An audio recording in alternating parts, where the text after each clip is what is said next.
ты можешь легально и безопасно вести бизнес Web3. Когда мы начинали, ни в одной стране мира не были легальными DAO. Вы действительно создаете прецедент. Это новый вид компании, это новый вид организации, где ты на 100% владеешь этой компанией, и заблокировать счет не может никто. Я думаю, что потенциально за этим будущее. За 2 недели вы рейзите, сколько вам нужно средств, 50 миллионов зарейзили через нас. Вы сейчас этими цифрами откроете ящик Пандоры. Мы хотим сделать большой airdrop, мы дадим вам бесплатную компанию. В какой фазе рынка мы находимся? Где мы вообще сейчас? Индустрия вырастет, она станет более понятной, крипторынок станет таким же рынком, как и другие рынки. Друзья, привет, рад вас видеть. Новый выпуск Headliner. И это видео будет максимально полезно для тех, кто хочет двигаться в крипте не в одиночку, а совместно с кем-то инвестировать, выбирать какие-то проекты, создавать так называемые DAO. У меня в гостях Влад и Зураб из XDAO. Влад уже был у нас на подкасте, вот тут вот будет, соответственно, подкаст. Ребята просто сейчас очень круто выжили на медвежке. По сути, это пример того проекта, когда они билдили, когда все остальные, образно говоря, умирали. И вот интересно узнать, что у них сейчас сегодня. Влад, Зураб, привет. Смотрите, вижу, что много изменилось. Привет. Да, прежде всего, вы круто интегрировались с экосистемой Тона, я так понимаю. У вас есть мини-эп с какими-то бешеными... Да, с бешеными цифрами, то есть там порядка 2 миллионов пользователей и 600 тысяч игровых DAO. Первый вообще вопрос для тех, кто в танке, что такое DAO и зачем оно нужно, а потом уже перейдем к деталям. DAO — это новый вид юридических лиц. По сути, это юридическое лицо в цифровом виде, которое позволяет тебе взаимодействовать в блокчейн-среде со всем вообще, что в блокчейне, в крипте. Как аналог юридических лиц, только более удобных, более безопасных и более международных. Вы, ребята, пользуетесь огромным респектом со стороны всего криптосообщества, там, когда как бы где-нибудь на конфе встречаешь и говоришь про XDAO, у вас все респектом отзываются. Дай какой-нибудь реальный use case, вот конкретный пример применения там образной технологии XDAO в там криптопространстве. Самый популярный use case — это когда к нам приходит комьюнити, они сами без нашей помощи, без нашей поддержки заходят к нам на веб-сайт, выбирают один из 40 плюс блокчейнов EVM от эфира до Mantle и так далее, и решают, что на нем они будут билдить свою DAO. Они запускают фандрейзинг-кампанию, заводят туда средства коллективно, каждый из них получает определенное количество токенов, которые гарантируют долю в этом инвестиционном пуле. Затем заходят куда-то, чем-то закупаются, инвестируют. Там могут быть бизнесы как связанные с криптой, так и могут быть традиционные бизнесы. Затем весь профит они возвращают обратно в DAO, и одним кликом они могут распределить пропорционально между теми,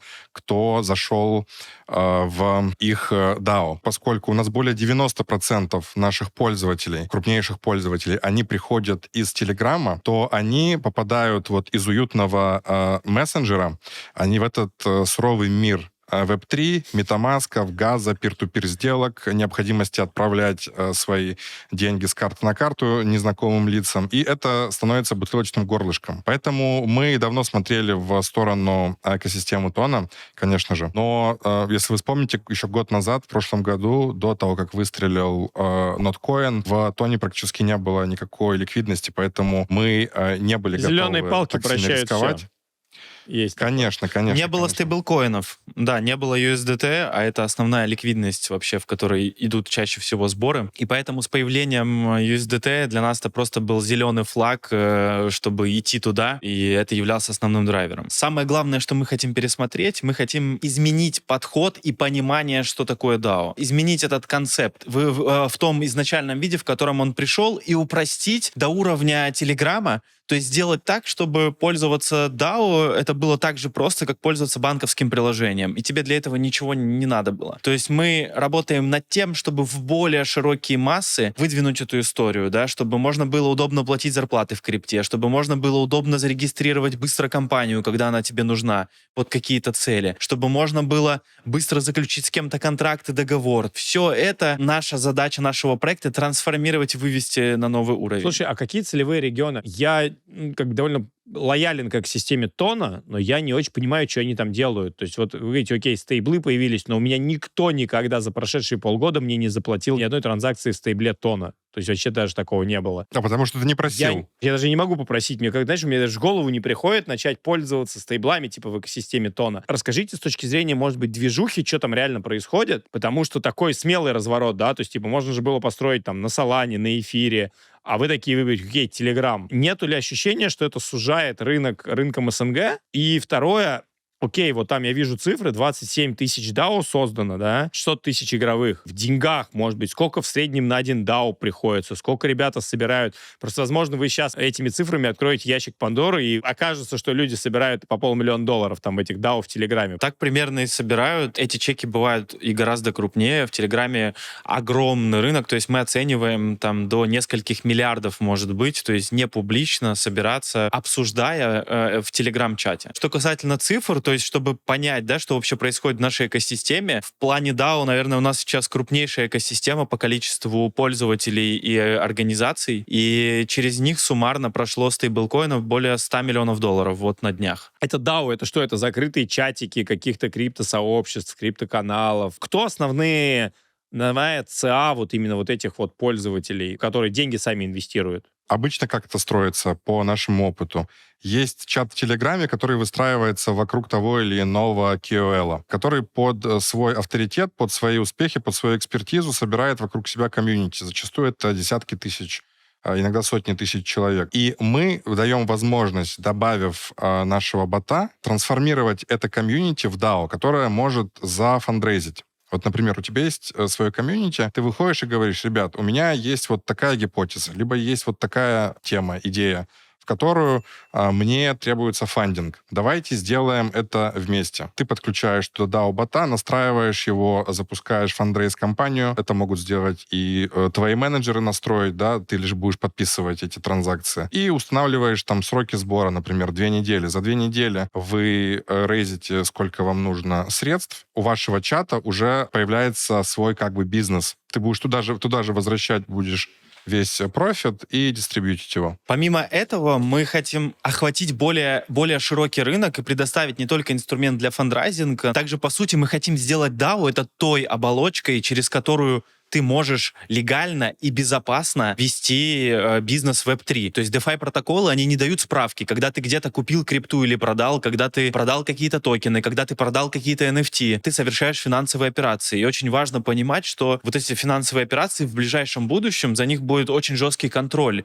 И DAO станет как раз тем инструментом, который поможет дешево и просто этот вопрос решать. То есть это будет гораздо удобнее и проще, чем обычные компании. Ты знаешь, я сейчас параллельно пытаюсь создать DAO именно вот в вашей мини-эпке, именно для того, чтобы прям показать, как это происходит. У меня появилась мысль, что если сейчас получится, то, может быть, создать DAO во время подкаста, сказать, что я провожу с вами подкаст, посмотреть, как это все соберется, а потом после подкаста раздать всем обратно деньги. У нас сейчас так не работает. Мы находимся пока еще на пути создания именно блокчейн решения на Тоне. У нас сейчас работают пока только EVM свободно. Сейчас мы пока обучаем в игровом формате, мы обучаем нашу аудиторию тому, что такое DAO. И впоследствии мы бесшовно переведем их уже на полноценный DAO-конструктор, где каждый сможет создать. Уже в реальный DAO. То есть получается, что я вот сейчас, да. Вот у меня получается, если вам показать, вот я создал такую штуку, здесь я как бы могу сразу пригласить, может, 4 людей, и это будет такая некая игра, Да. правильно, я так понимаю?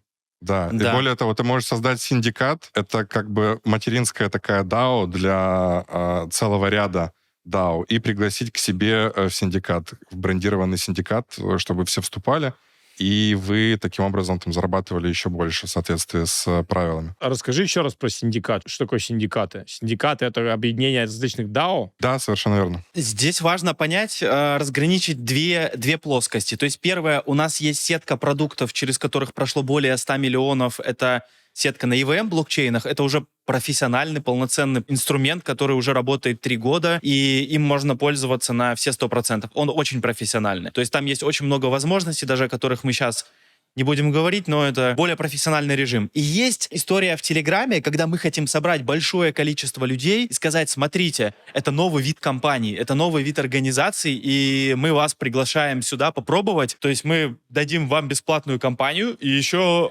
монет, которые позволят как бы эти компании создавать. Сейчас мы как бы проводим образовательную кампанию в игровой форме. Мы хотим научить несколько сот тысяч игровых команд и трансформировать их в реальные компании. То есть на блокчейне. Вот наша задача. Получается, я играю в игру, чтобы разобраться, как работает DAO, правильно? Да, в том числе мы ее постепенно обновляем и вводим разные механики. И к тому же, помимо игры обучения, у нас расширяется экосистема, и у нас будет новый токен, который станет единым для всех, для всей нашей экосистемы, и сейчас идет его, по сути, премайн. То есть мы в открытом режиме дали возможность людям, пока идет разработка этого основного продукта на тон, мы дали возможность людям нафармить монету, которая станет единым на как бы всю сетку наших продуктов. И мы хотим сделать большой airdrop, и вот в целях маркетинга приглашаем большое количество участников принять в этом событии участие. Слушай, а как на фарме держать вот так вот? То есть я, образно говоря, держу и нафармливаю? Да, основная идея в том, что если ты это делаешь вдвоем или втроем, ты получаешь мультипликатор x2, x3. То есть если вы это делаете одновременно. Основная наша задача через эту механику показать, что если вы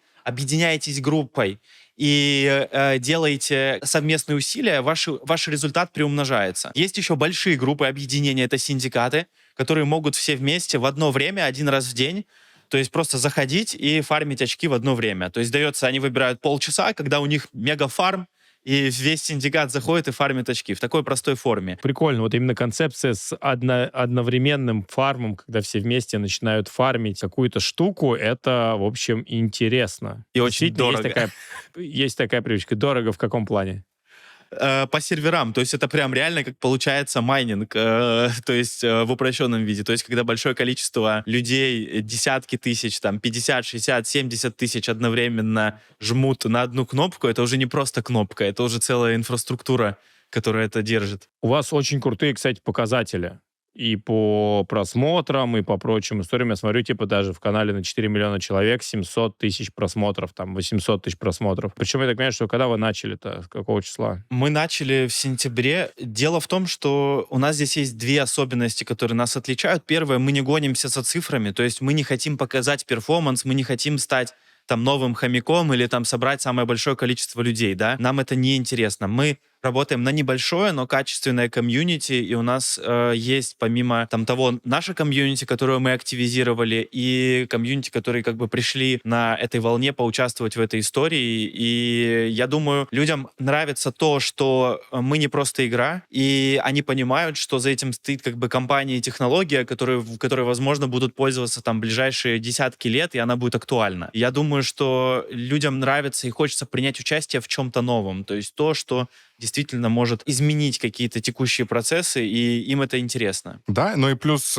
вся аудитория, которая отпадает, возможно, это боты, которые залетели там на волне хайпа к нам, мы за ними не гонимся, мы по ним не плачем. То есть если они ушли, отлично, это значит, что больше токенов получат реальные люди, наши реальное комьюнити. Потому что нам не нужны сотни миллионов, пускай лучше у нас несколько сот тысяч станут счастливыми, чем 100 миллионов станут несчастными, когда не получат ничего. Если ты уже давно следишь за моими подкастами, значит, у тебя есть интерес к рынку криптовалют, и наверняка ты задумывался о поиске единомышленников. В инвест-клубе Headliner мы собрали сильное комьюнити диджитал-предпринимателей, а также крупных институциональных инвесторов и криптоэнтузиастов. Клуб создает условия для твоего кратного роста бизнеса и роста социальных связей, а также, как следствие, роста капитала. Что тебя ждет внутри? Еженедельный кэшфлоу от инвестиций, сильное окружение, масштабные ивенты, актуальные инструменты для увеличения капитала, высокий уровень нетворка, инвестиции в такие рынки, как крипта, космос и готовые бизнесы и даже недвижимость, а также околокриптовые направления, которые мы реализуем вместе с резидентами клуба. Переходи в бота по ссылке в описании, там указана вся актуальная информация. Увидимся в клубе. На самом деле интересно, но все-таки вы такие цифры, вроде как бы небольшой комьюнити, а с другой стороны, это комьюнити, которое исчисляется там сотнями тысяч человек. Как вы делали маркетинг? Потому что там вот так первично по метрикам, типа, как будто бы все очень вкусно. Я даже удивлен на такое количество просмотров на канале, и вы как будто бы попали в какую-то вообще нишу, которая не хайпует. Может быть, я, конечно, не в этой среде, но я как бы вроде в бизнес-среде, вроде бы мне даже как бы, наверное, нужно DAO, и даже это прикольно, это попробовать про это рассказать, но я как-то это, типа, почему-то пропустил. Как вы вообще строили, делали маркетинг, откуда такие цифры? Потому что вы же технические ребята в первую очередь. Мы привлекали партнеров, то есть в данной истории, и нам в этом смысле помогли очень хорошо Notcoin и Bloom. Во время запуска мы запустили кампанию с Notcoin, и они разместили нас в нашем приложении. То есть мы запустили кампанию не совсем с Notcoin, да, с комьюнити, их приложением, потом драйвером для комьюнити выделили определенный дроп, и информация очень быстро разлетелась, и очень хороший ретеншн, потому что люди увидели в этом не просто монетки ради монеток. То есть это история, которая уже идет несколько лет, и из нее может получиться что-то интересное. Я думаю, что людям это понравилось. Слушайте, а расскажите вот этот кейс про работу с Notcoin комьюнити, потому что тоже как бы для широких масс Notcoin, как бы образно говоря, ну не то, что умер, но как бы, да, окей, есть там нот, у них возникает LastDocs, потом у них возник вроде как NotPixel, но вот именно как Not Community, у них там постоянно ничего не работает, там постоянно то стейкинг у них не работает, то уровни не повышают. Вроде обещали какие-то токены сыпать, за эти уровни ничего не сыпят.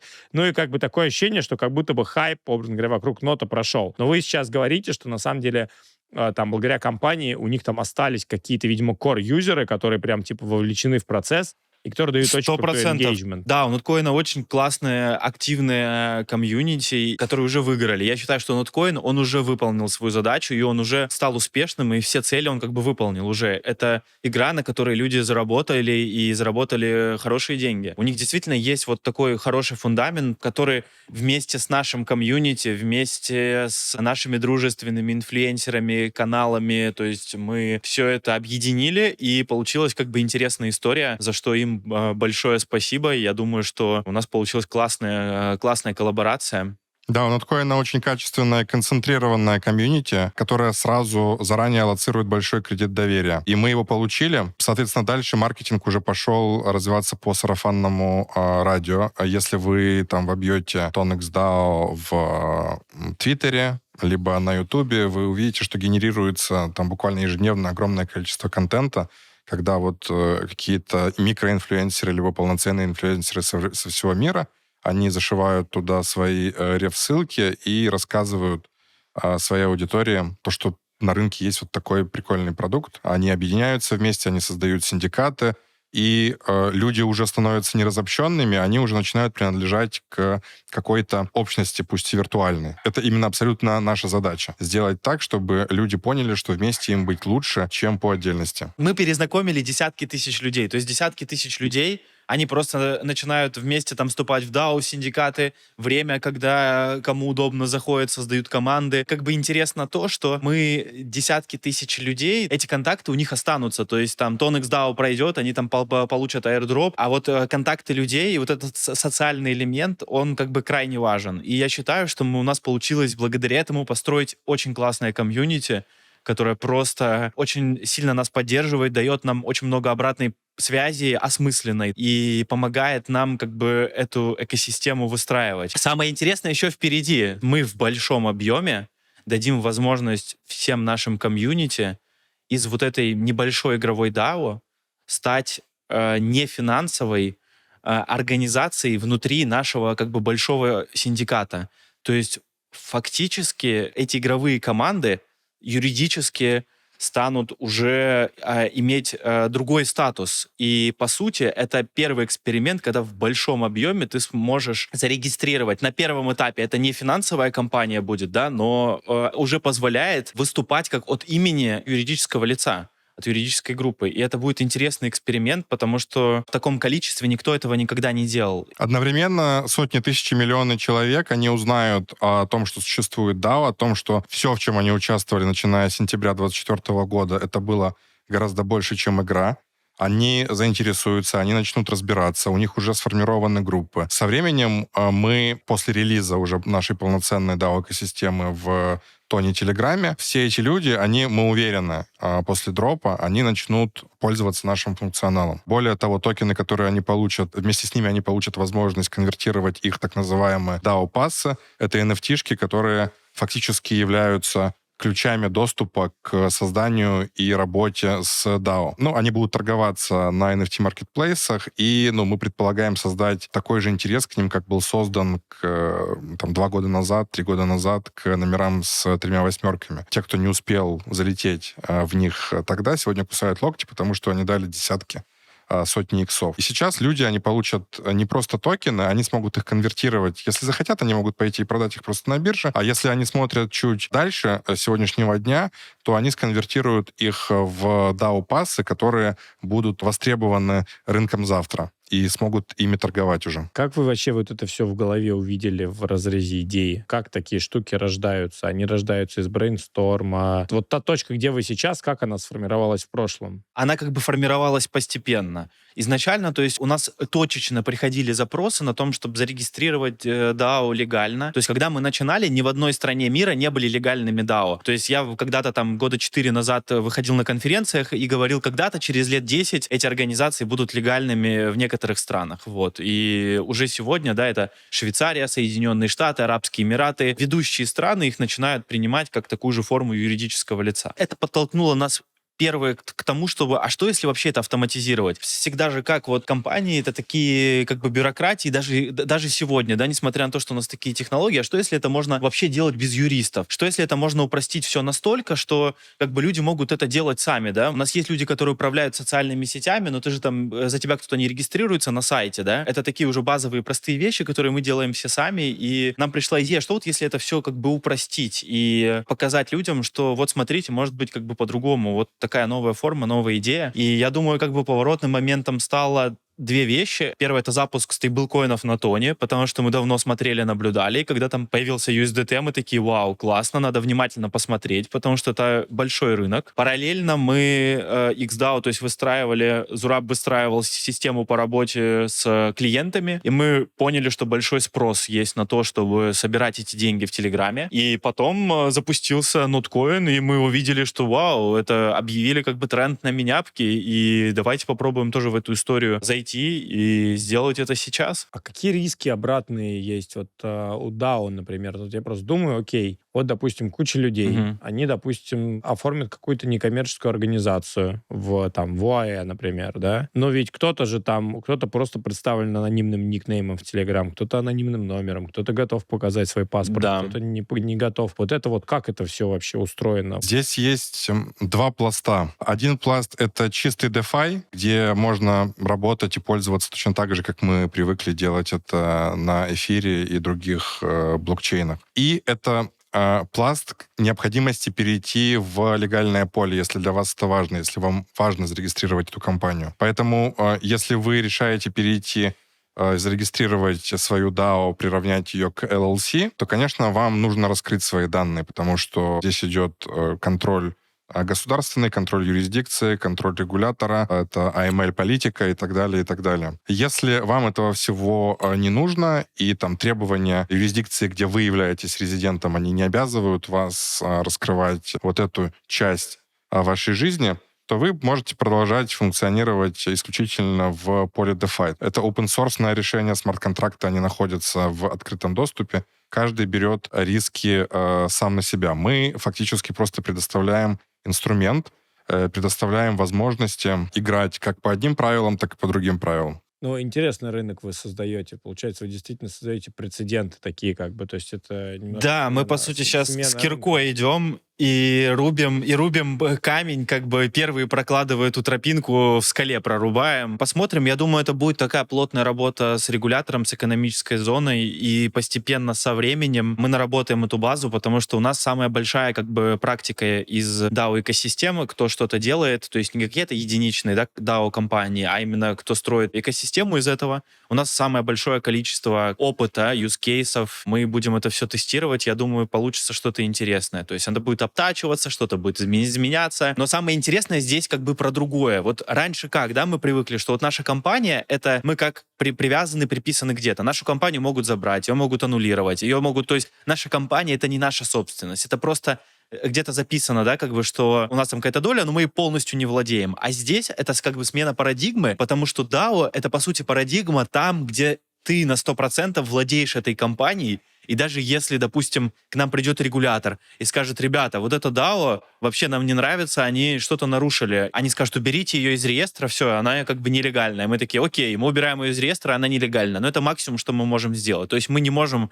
прийти и заблокировать эту DAO. Там могут быть заблокированы стейблкоины какие-то, но фактически у нас нет как бы доступа к счетам клиентов и ни у кого нету. То есть даже регулятор, он максимум, что он может сделать, они могут ее назвать незаконной, они могут предъявить какие-то требования, но фактически заблокировать счет не может никто. То есть если организацию выводят из легального поля, она просто под пиратским флагом выплывает в свободное плавание. У вас колоссальный опыт с точки зрения классических DAO. А что происходит с основным сегментом бизнеса именно вот с XDAO? То есть вы уже там прошли break-even, вы прибыльные, у вас как бы токены, или вы по-прежнему venture-baked, может быть, какие-то метрики, цифры. Что, короче, вот в текущем сегменте бизнеса вообще происходит? Да, мы перешагнули отметку в 100 миллионов циркуляции стейблкоинов. Я хочу подчеркнуть, что это речь идет там не о биржевых торгах, да, где эти объемы могут исчисляться миллиардами, и там 100 миллионами ты никого не удивишь. 100 миллионов это можно там смело поделить пополам и сказать, что 50 миллионов зарейзили, а через нас 50 миллионов вывели. То есть для DAO это очень хороший показатель,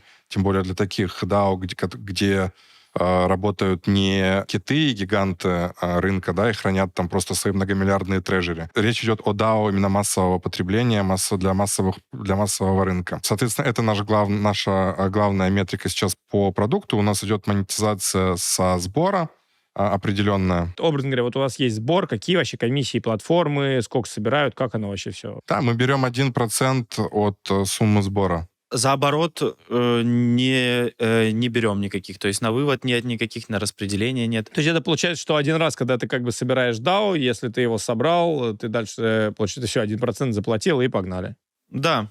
Да. Слушай, да, а сколько DAO в месяц примерно у вас создается сейчас? Иногда это десятки, иногда это сотни, в зависимости, то есть, от активности, и бывает по-разному. Мы больше гонимся за качеством, потому что нам интересно те DAO, которые действительно используют это либо как инструмент для принятия решений, либо это как финансовый инструмент, который позволяет им управлять цифровыми активами. А ты можешь привести два конкретных примера? Вот один DAO, где для принятия решений, второй DAO для управления активами. Вот прям, чтобы люди поняли вот конкретный нарратив. У нас работал один южноамериканский стартап, если я не ошибаюсь, чилийский. Они занимались медтехом.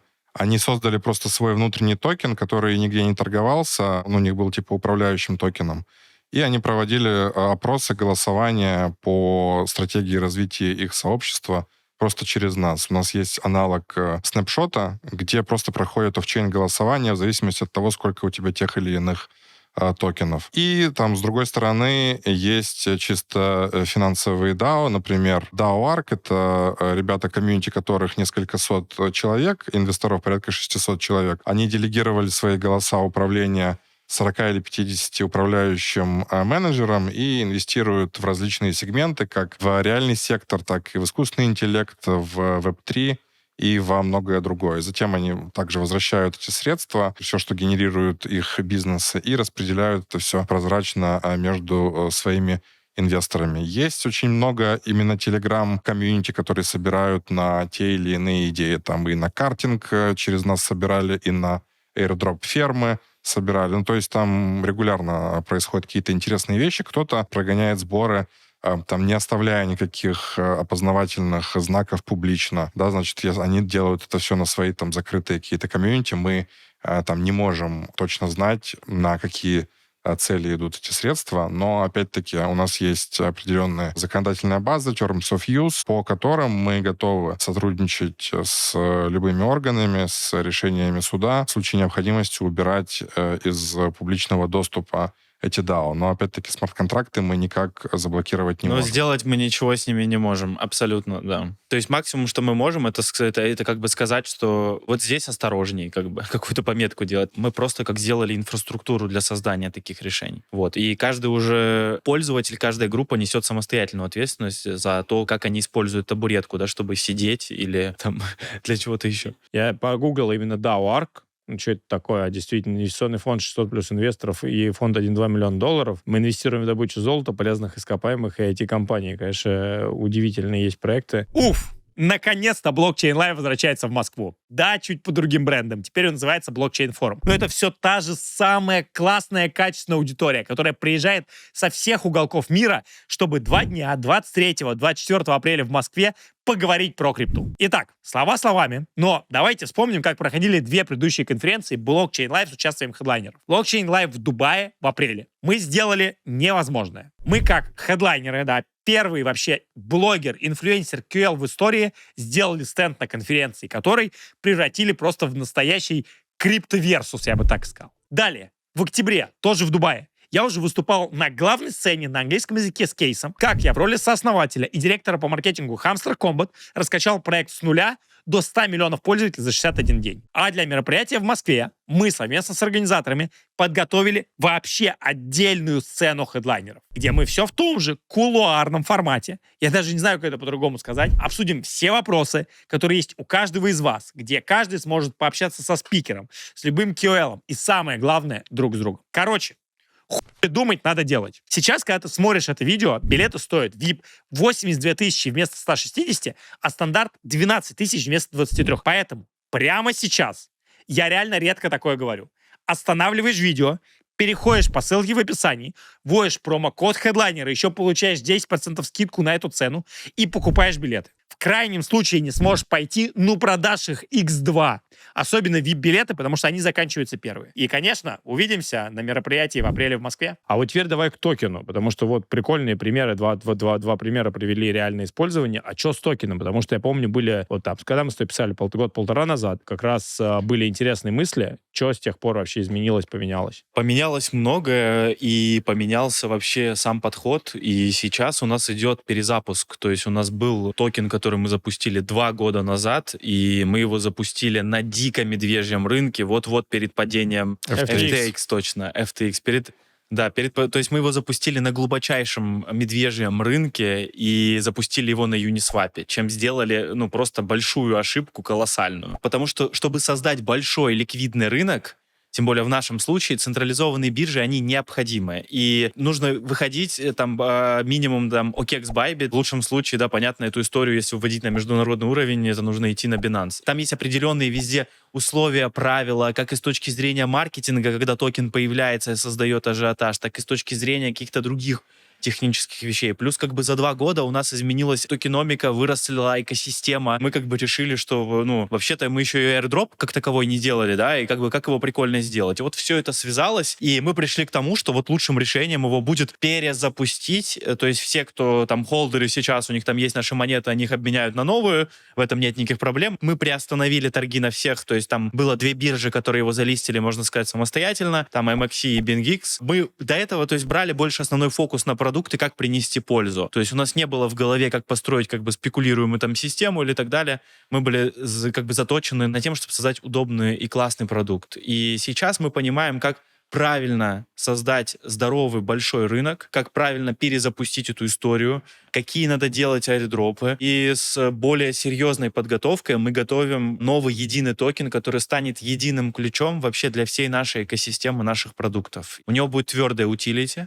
То есть это монетки, которые фармят люди. Большую часть из них мы их просто раздадим. Их можно будет обменять на NFT-шку. NFT-шка позволит, то есть создать DAO можно будет бесплатно, и чтобы она разработала, в нее надо вставить как жетон в автомат. Вот этот жетон и будет эта NFT-шка. И то есть, по сути, мы делаем эту историю лимитированной. Вот, то есть мы примерно понимаем, да, какой там может быть рынок DAO. Количество там монет будет определять там количество того, сколько может быть создано компаний. Так как компании их, ну, нельзя продать, да, или передать, как глупо покупать использованную компанию, то мы будем продавать как бы ключи от этих компаний, которые позволяют их запустить, и чтобы они заработали. И, по сути, вот, если кто-то там использовал эти компании, они им дальше не нужны, они могут передать дальше в рынок там эти цифровые активы следующим, кому они будут нужны. Мы хотим как бы выйти в новом сезоне, в новом году с тем, не чтобы там продать, да, там 1 миллион этих сертификатов, а чтобы раздать эти 1 миллион сертификатов людям и создать из этого рынок. То есть, чтобы они начали об этом ходить, рассказывать, и чтобы наша комьюнити стала вот живым драйвером и амбассадорами этой новой парадигмы. Слушай, очень крутой вижн. У меня будет вопрос здесь по этой теме, про дроп. Но до этого спрошу. Ты говоришь, что ваш предыдущий токен залистили без разрешения биржи. А как это работает? Не без разрешения. Им же нужен какой-то supply. Каждой же бирже нужен supply. Они без supply токена не смогут обеспечить ликвидность и маркетмейкинг. Да. К нам обратились третьи лица и сказали: ребята, давайте вот так и так, мы его, как бы, у вас есть эта монетка, давайте мы ее залистим. И мы такие: да, пожалуйста. Сейчас, то есть, мы понимаем, что надо очень ответственно подходить к этому моменту, и важно именно с самого начала создать большой ликвидный рынок. И вот момент появления токена на публичных торгах — это очень важный момент, который лучше всего, то есть делать, если ты делаешь такую крупную глобальную историю, то лучше всего это делать на тир-1, тир-2 биржах, запускать его сразу там. Как будет происходить конверт старого токена в новый токен? Уже продумывали? Да, там есть несколько вариантов. Это довольно простой механизм. Просто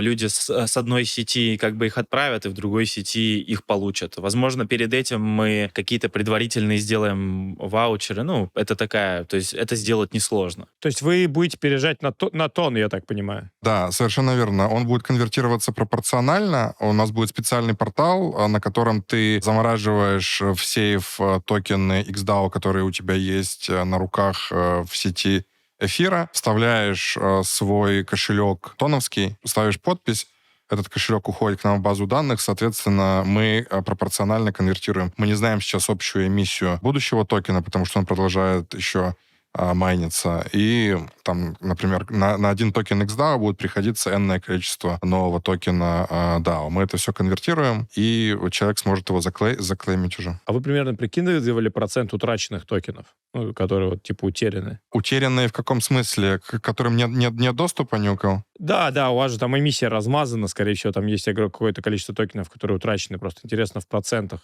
примерно. Как вы оцениваете эту долю утерянных токенов? Нам трудно сказать по поводу именно утерянных токенов. Мы можем сказать о том, что на биржах в открытых торгах было продано не так много эмиссий, там не более 0,5% было продано. Основное — это наши обязательства перед инвесторами и перед вот теми людьми, которые поверили в нас, да. Потому что это лежит в плоскости токена, поэтому мы на токен не забиваем ни в коем случае, а запускаем новый. Ну, просто да, потому что токен — это отдельный бизнес. У вас есть бизнес как DAO, а есть бизнес как токен. Это, на самом деле, многие уже опытные фаундеры это начинают понимать. Это целая наука. То есть тебе надо создать рынок, тебе надо правильно распределить между правильными там количеством людей. Очень много компонентов, действительно, и это надо делать более профессионально и более масштабно сразу, то есть в нашем случае. Как вы планируете справляться с sell pressure по умолчанию? То есть если мы кому-то что-то раздаем, значит, кто-то должен что-то купить, потому что люди идут этот токен тут же продавать. То есть давайте будем реалистами. Какой бы вы крутой продукт не сделали, все пойдут тут же слить в стакан. И это правильно. Поясни. Это создает, вот, то есть заходят одни люди, да, они участвуют в проекте на ранней стадии, они получают эти монеты. Потом они должны перепродать эти монеты дороже следующим, так, то есть эти руки обмениваются, так и создается этот рынок. По большому счету, если твоя монета появляется на хорошем зеленом рынке, когда биткоин выше там предыдущих, да, он побил там максимальные значения, и в целом растущий рынок, то на хороших биржах довольно большие объемы, то есть это десятки, бывают сотни миллионов долларов, все это, то есть, обменивается. То есть ты хочешь сказать, что действительно там, образно говоря, Bybit OKX способны создать десятки миллионов buy pressure из органики людей, которые получили уведомление, что токен вышел туда, которые вообще ничего не знают о продукте и просто покупают новый токен? Да, это действительно так, на хорошем рынке. Но очень важно, это действительно комьюнити, в первую очередь, проекта, то есть это тоже отражается. Но все очень индивидуально. То есть нет такого, что вот такое правило. Да? Вот есть такие кейсы, где так получалось. И все всегда происходит по-разному. Нет какого-то единого правила. Главным как бы способом, как мы планируем удержать людей, мы планируем дать им выбор. Это пойти продать токены, либо заминтить NFT и, по сути, обездвижить их. И вот здесь будет интересно, то есть посмотреть на психологию как бы людей, как они будут поступать, как они будут действовать, потому что, по сути, это вот некий сценарий, который может действительно там значительную часть сохранить. То есть мы помним, что было с номерами в Телеграме. Я купил на несколько сот долларов просто поиграться разные номера, и мне сейчас пишут люди и готовы там мой номер, который я покупал там, я не помню, за сколько я его покупал, но там это какие-то десятки долларов, готовы уже его покупать там за 10 тысяч долларов.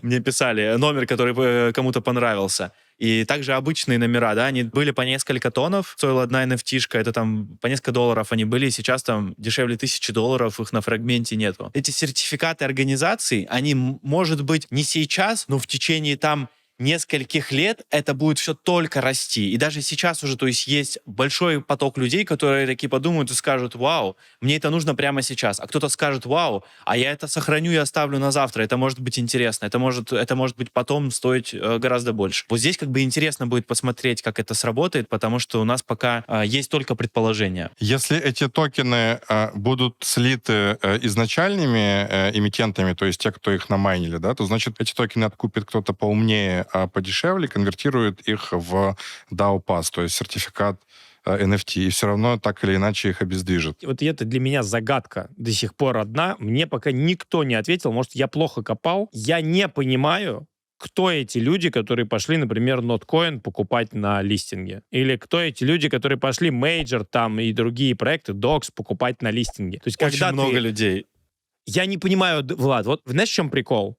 Я от всех слышу, что очень много. Но мне бы хоть кто-нибудь реально сказал: вот проект X, его на листинге на бирже купило 20 тысяч человек на сумму $5 миллионов. И тогда это был бы предметный разговор. Потому что пока я вижу огромное количество этих розовых очков, либо у меня очки черные, которые говорят, что да, кто-то покупает. Ну, кто? Ну, вот у тебя хоть один знакомый есть, как бы, Зураб, у тебя хоть есть. один знакомый, что, который пошел, купил на листинге образный Notcoin? Да, на примайне Notcoin. У меня есть даже 2 друга, которые просто не тапали, но когда они увидели на биржах, что там можно, там как-то какая-то система типа фарминга, ты вносишь депозиты, получаешь эти монеты, но по сути ты их как бы через Ты их биржу также покупаешь бесплатно на получаешь. пресейле. Ты их не покупаешь, ты их также бесплатно получаешь. Это дроп обычно идет для бирж. Ну, короче, в общем, прикол в том, что у меня есть ощущение, что мы здесь с вами все некомпетентны, я скажу сразу. Видимо, здесь надо разговаривать с Грачевым и с другими маркетосами. Я не понимаю. Нет, Вот не понимаю. Совершенно верно. Маркетмейкеры тоже вступают в эту игру, само собой разумеется. Крупные маркетмейкеры, мелкие, средние маркетмейкеры, биржи вступают в эту игру и так далее. А у вас есть какой-то, модель? Какой процент токенов планируете конвертировать вот в эти пассы для DAO? Конечно, мы предполагаем, что это будет около 25-30% по консервативной модели, что они будут сконвертированы там в первую неделю, условно, они будут сконвертированы в DAO-пассы. Слушай, я правильно понял цепочку, что у тебя есть токены, и токен — это единственный способ получить DAO-пасс. Так как DAO-пасс гипотетически будет конечное количество, первый вопрос. Конечное количество DAO-пасс не ограничивает ли ваш рынок? Ну, то есть представим на перспективу 10 лет, что через 10 лет кто-то хочет создать компанию, а не может, потому что DAO-пассов больше нету. Не ограничивает ли это ваш рынок? Это решаемая проблема. Это решаемая проблема. В такой перспективе, я думаю, что решение найдется. Мы в любом случае будем делать их там не 50, не 100 этих DAO-пассов, да? Их будет приличное количество, так, чтобы на несколько лет их хватило. Есть 2 пути, да, как это может пойти. Первое, что DAO это станет чем-то таким элитарным, да, дорогим. Это то, что будет для какого-то узкого ограниченного комьюнити, который будет этим пользоваться. То есть там массовый потребитель может будет этим пользоваться и не знать, что это, как это. Либо это пойдет по пути того, что это, наоборот, станет каким-то массовым инструментом. И поэтому, я думаю, мы предусмотрим различные возможности, как мы сможем в случае чего повлиять положительно на этот рынок. Слушай, я правильно понимаю, что единственный способ получить этот ключ, 2 их, либо купить на рынке сам ключ, либо купить токен и конвертировать его, получается, в этот ключ. Но получается, что цена в любом случае... на майнинг токен ты уже не сможешь через Здесь какое-то и время, сейчас. правильно? Да. Короче, цена пасса будет связана с ценой токена. Пусть не линейно, но через какую-то связь она в любом случае будет. Интересный концепт. Там будет идти обратная прогрессия. Эмиссия DAO-пассов, она будет распределена на определенные эпохи, и чем раньше ты конвертируешь, тем выгоднее тебе это все обойдется. Знаешь, что сегодня нужно любому бизнесу, работающему с зарубежными клиентами и поставщиками? Платежный агент, который не тормозит и проводит расчеты в любую точку мира. Представляю Pay and Pay. Платежного агента внешней экономической деятельности, который за 2 рабочих дня закроет все твои вопросы с зарубежными платежами. Азия, Европа, Ближний Восток, США. Куда ни посмотри, у ребят уже везде есть готовая ликвидность. Теперь внимание. До $10 миллионов на Китай, до $2 миллионов на Ближний Восток и до $1 миллиона на Европу. Это значит, что если твой платеж вписывается в эти лимиты, он будет отправлен на следующий день после заключения контракта. Платят напрямую по инвойсам из нужной юрисдикции, а полученные рубли используют для оплаты иностранных счетов в России. Выглядит как магия, а по факту коллеги просто давно на рынке и знают, как это работает. Работают через 36 компаний в 11 юрисдикциях. И самое главное, это очень важно, защищены от вторичных санкций. Рубль принимают на счет нереза, платят счет с нужной стороны, а клиент по документам без проблем проходит таможню. Как итог, все работает быстро, прозрачно и безопасно. Но я понимаю, что услуга сложная. Поэтому лучше всего пообщаться с ребятами напрямую по ссылке PayNPay в описании. Все-таки вы находитесь на стыке, где вы видите, что DAO, собираются компании, деньги и прочее. Вот что вот ваше вот это чувство рынка с точки зрения какого-то фандрайза, игры и прочее говорит в целом о том, в какой фазе рынка мы находимся, где мы вообще типа сейчас, что сейчас происходит на рынке? Я думаю, что здесь происходит вот причесывание этого рынка и происходит полная регуляция. Банковская система, она же очень такая ограниченная, и между странами она очень тяжело работает, и деньги, как кровь в мировой экономике, они застывают. Да? По сути, крипта открыла дороги для того, чтобы эта ликвидность транспортировала с огромной скоростью в неизвестном направлении. Да? И это стимулирует рост экономики. Я считаю, что следующие важные шаги — это будет регуляция, и крипторынок станет таким же рынком, как и другие рынки. Придет регуляция, это, с одной стороны, да, это плохо, да, это как бы контроль, это закручивают гайки в песочнице, с другой стороны, наводят порядок. То есть наводят порядок, когда приходят и говорят: вы что, ребята, ну давайте, здесь грабить людей нельзя через биржи, создавая непонятно что, просто отбирая чужие деньги, и начинается какой-то контроль. Я думаю, что это приведет к тому, что просто индустрия вырастет. Она станет более понятной, на ней начнут появляться какие-то правила уже в законодательстве разных стран. Это начнут, с одной стороны, принимать, с другой стороны, это начнут лучше контролировать. Так, а вот с точки зрения вижена, это вот сейчас текущая фаза. А что вообще ждете дальше, вот на горизонте вообще 5 лет? Куда смотрит XDAO и куда вы вообще видите все это идет? Это очень интересная история. У нас довольно большой горизонт планирования, и мы видим, что из этой истории может получиться очень интересная компания. В какую сторону потом оно повернет в будущем, есть множество вариантов, но уже сегодня я могу сказать, что мы идем в сторону того, чтобы переизобрести организации, да, и сделать их как бы в новом удобном виде, когда, например, бюрократия или юриспруденция может заниматься искусственный интеллект. Когда он тебе может составлять эти договора, и ты просто вбиваешь туда какие-то необходимые параметры, да, как мы там отправляем деньги, да, нам же не нужен банкир, чтобы отправить там деньги, или бухгалтер, мы просто их отправляем сами. Мы хотим упростить это все до такого уровня, взять технологию блокчейн, в будущем искусственного интеллекта, и совместить это в одном виде так, чтобы цифровые компании как бы проще попали в жизни людей, чтобы можно было эту бюрократию всю упростить и взаимодействие с государством, то есть до какого-то очень простого уровня. То есть у нас еще большой запас хода, потому что изначально первые версии XDAO, там, которые работают на EVM, мы сделали их достаточно сложными, достаточно мудренными, с большим количеством функций, с модульной системой. Мы предполагали, что там пользователи будут разрабатывать свои мини-такие смарт-контракты и подключать их к DAO. Но, по сути, на сегодняшний день это рынку не надо. Не имеет смысла никакого там тратить ресурса. То, что понадобится людям только послезавтра. Нам нужно сейчас, сегодня дать то, что им нужно, а постепенно мы будем развиваться и двигаться вместе с ними. Потому что, корпоративное управление, мы понимаем, это все не заканчивается на мультисиге, на делегации голосов и так далее. Но текущий уровень масс-адопшена криптовалют и Web3, в частности, он не позволяет вывести 99% пользователей на новый уровень. Соответственно, если это рынку не нужно, пользователям это не нужно, то мы сегодня над этим не работаем.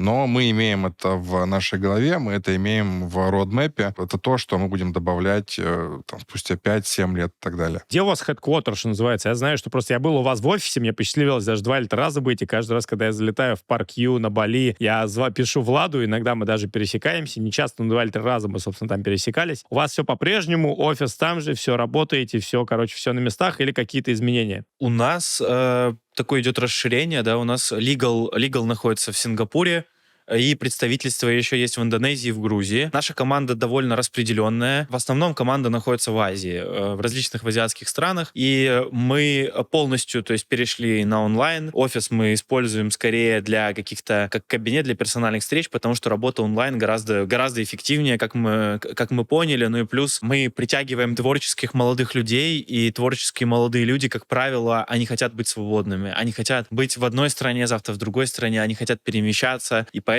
то есть, мы в ногу идем с этими запросами, потребностями там не только рынка, да, но и нашей команды. Поэтому мы выстраиваем все вот таким образом. Как твой телеграм-канал после нашего с тобой подкаста? Ты собирался завести телеграм-канал, я помню. Он тебе ждет хорошо своего пришло. времени. Да, он ждет. То есть, в принципе... Он ждет своего времени. Я сконцентрировался над тем, чтобы больше делать, и готовлюсь к тому, чтобы начать об этом рассказывать, но я посчитал, что пока, наверное, мне больше нужно еще всего предстоит пройти, прежде чем об этом начать рассказывать. Классный ответ про телеграм-канал, однако все равно, кстати, я слежу, я подписан, ты иногда там делаешь какой-то редкий пост, я знаю, очень редко, но это очень круто, когда можно сфокусироваться и именно прям работать, не отвлекаясь на штуки. Но у вас есть мини-эп, я на самом деле сам попробую, я думаю, что мы сейчас соберем какой-нибудь типа DAO-хедлайнеры, потому что, видишь, для меня это каждый подкаст, это как разговор в баре, я узнаю какие-то новые штуки и тут же их начинаю пробовать, да, поэтому это вот такая некая, классно получается. Посмотрим, что у нас выйдет, может, мы даже что-нибудь успеем нафармить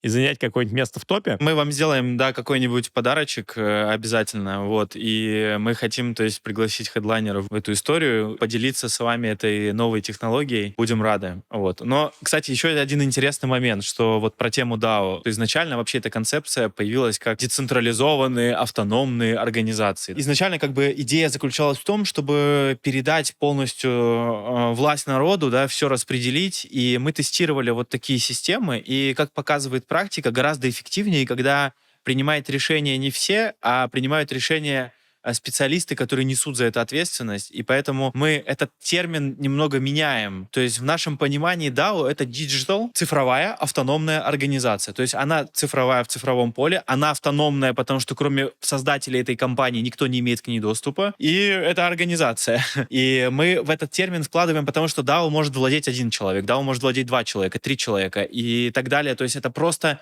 мы переносим аналог юридических лиц в новую, более удобную и интересную, удобную, безопасную оболочку. Ну, ты знаешь, я думаю, что потенциально за этим будущее, потому что даже сейчас создать компанию в Делавере можно буквально заполнив формочку, там, росчерк пера и погнали. Круто, если это можно будет сделать именно вот в формате некого децентрализованного будущего, которое, на самом деле, довольно быстро движется и, надеюсь, не заглохнет со снижением цены биткоина в каком-нибудь 25-26 году. Нет, на самом деле, по продукту на медвежке мы не видели никакой просадки. Продуктом продолжали пользоваться, стейблами продолжали пользоваться, идеи продолжали реализовывать, и бизнесы продолжали запускать. Поэтому мы не почувствовали на себя медвежки в плане продукта. Да, наша идея — это чтобы люди объединялись, объединяли свои ресурсы, объединяли свои финансы для достижения общих целей и создания благ в этом мире. Друзья, мы закончили. Занимайтесь тем, что вы любите, потому что то, что можете сделать вы, не сделает никто. Стой, погоди, не выключай видео. Дай мне еще ровно 10 секунд. Во-первых, спасибо тебе, что провел это время с нами. Во-вторых, в описании подкаста я оставил несколько полезных ссылок, и вдруг одна из них окажется полезной именно тебе. И да, не забывай заниматься тем, что ты любишь, потому что то, что можешь сделать ты, не сделает никто.